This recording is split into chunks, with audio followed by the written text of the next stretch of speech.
Hello everyone, today we're going to take a look at an encryption tool called veracrypt.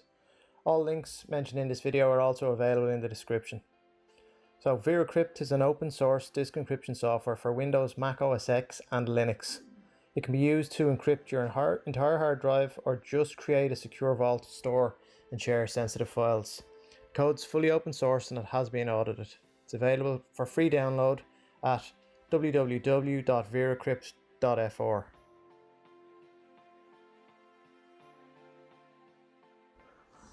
So if you select your download for whatever version of Windows you're running, currently we're running this in a Windows 10 64-bit desktop.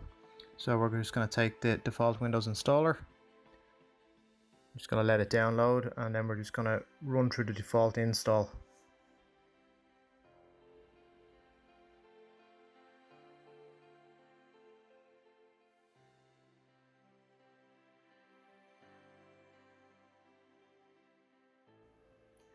Okay, so we're just going to click OK.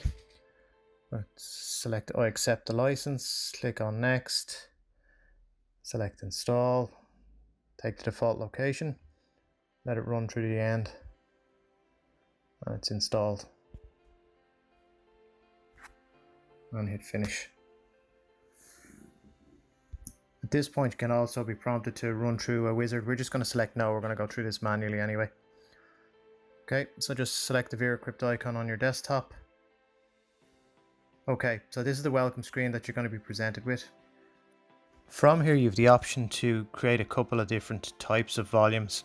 You can create an encrypted file container, you can encrypt the actual operating system partition, or you can encrypt the secondary drive or additional partition in the machine.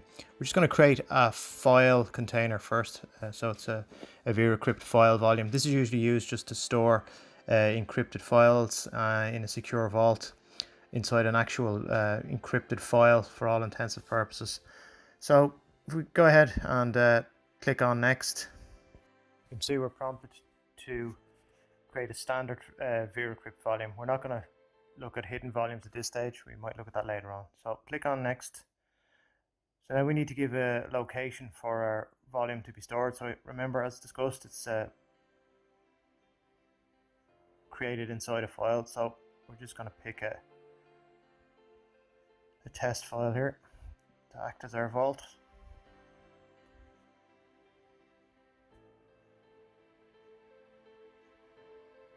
We'll just save it in my documents for test purposes. Okay, so I'm going to go ahead and click on next.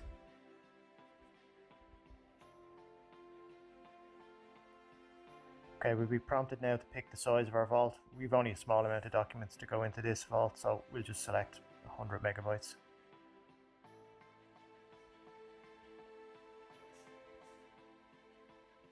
Click on next, and now we need to pick a password for our vault.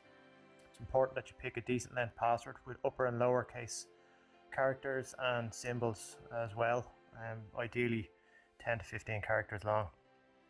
In this case we're just using this for a demo, so we'll pick a shorter one. You also have the option to use key files here, and this is where you can add an additional file that must be present in order for the volume to be decrypted at a later point. You can read more about this on the veracrypt site if it's something you think you'd like to use. We're not going to use it here in this example, we're just going to use a password.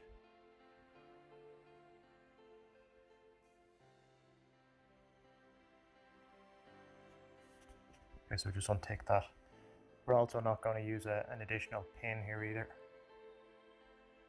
So we're just going to go ahead and click on next. And click on yes. It's important to note here that we're going to change the file system type from FAT to NTFS due to the FAT file size limitations of being unable to support file sizes over 2 gigs. So we'll click our drop down arrow and select NTFS here. Okay, we're just moving our mouse backwards and forwards to generate randomness, which will help with the encryption process. You can see the green bar going across the bottom. Okay, so we're done. Go ahead and click on exit. Formatted our volume. Okay, so it says we created our volume successfully. Okay, so if we browse to our file, you can see the vault's actually created as a file, but it's encrypted and you can't open it with any other program. In order to open the file, it needs to be mounted as a drive, an additional disk drive in your machine. So we're going to go ahead and select the file location. We're going to pick a drive letter to mount it as, and then we're going to select mount. It's going to prompt us for that password we put in earlier on here. So if we go ahead and just type in our password and we click on OK, you can now see that it says the volume is mounted. If we browse in our Windows File Explorer here, you'll note that we have an additional drive now on the left, the F drive, and this is the mounted encrypted file system that we've just created. We can now use this like any other drive, and we can drag and drop files into it, and this container will keep the files secured, and once they're unmounted, the container becomes unavailable again. So we're going to create a new text document. Just call it test doc. Okay, let me just put a quick line of text in here. Test doc 1, 2, 3. And just save it and exit it.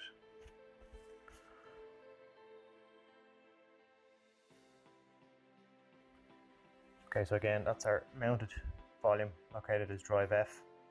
We're now going to dismount this volume.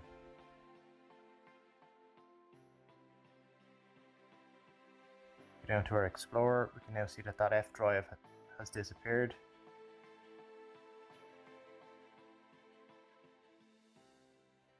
Go to our documents.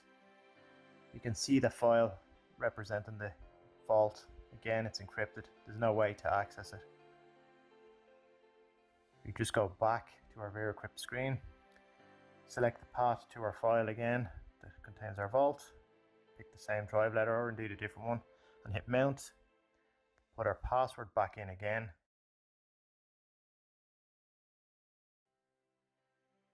Select OK. It says the drive is mounted. If we go back to our File Explorer, again you can see down the bottom we now have the F drive here again. Here's our test doc with its contents.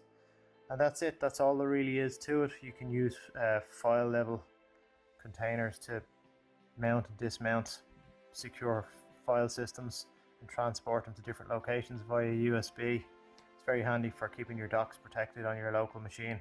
It can also be used with Google Drive and other file sync and share tools, but it's not the best in that it tries to automatically sync the entire vault every time. There are better tools such as Boxcryptor and a few other different encryption programs that are more specifically designed for this purpose. Okay, so now we're going to actually encrypt the operating system drive that contains our Windows partition. So click on next. Leave the encryption level to normal here. Click on next again. And then select encrypt the Windows system partition. We're not encrypting the whole drive here, just the drive that has the Windows partition on it. Click on next. Select single boot and click on next. I'm going to leave the default encryption algorithms and hash algorithms at AES and SHA-256. Click on next. Again, similar to the past file system vault, we're going to pick a password. We're not using a pin here. I'm just going to click on next. Okay, so it gives us a warning about short passwords. And we're going to generate random data to help with the encryption key generation again. Let's speed up this section of the video just so it doesn't waste any time. Okay, and we're done. Let's click on next.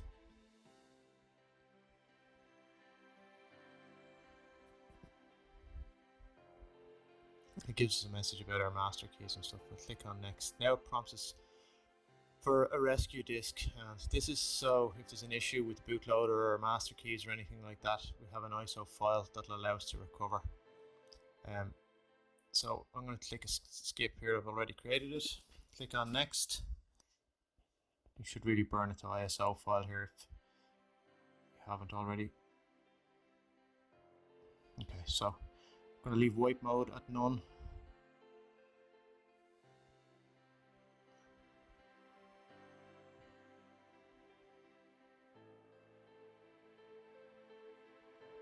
click on next. Okay, so at this point it's gonna pre-test the password that's been entered and the attempted drive encryption. So it's gonna run through a test reboot on the machine and prompt us to enter the PIN that we've previously set. So this demo is being performed on a virtual box machine, so you'll see it go through the boot process and prompt for the PIN now in a moment. Okay, so here we go. Let's just enter our PIN. Again, I've sped up various sections of this to prevent wasting time. Okay, so we're booting into Windows now. Okay, so once this test process has completed successfully and the box is restarted, it'll now rerun the wizard and automatically run through the encryption process of the actual operating system disk. Here we are, pre-test completed. Click the encrypt button now below. Okay, just get a warning. Click yes. Okay, and now the encryption process starts. Again, I'll speed up this section.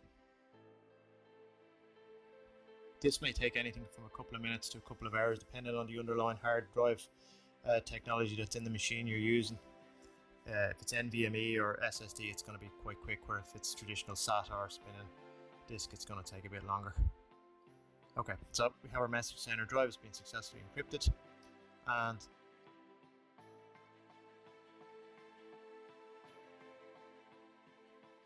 finish.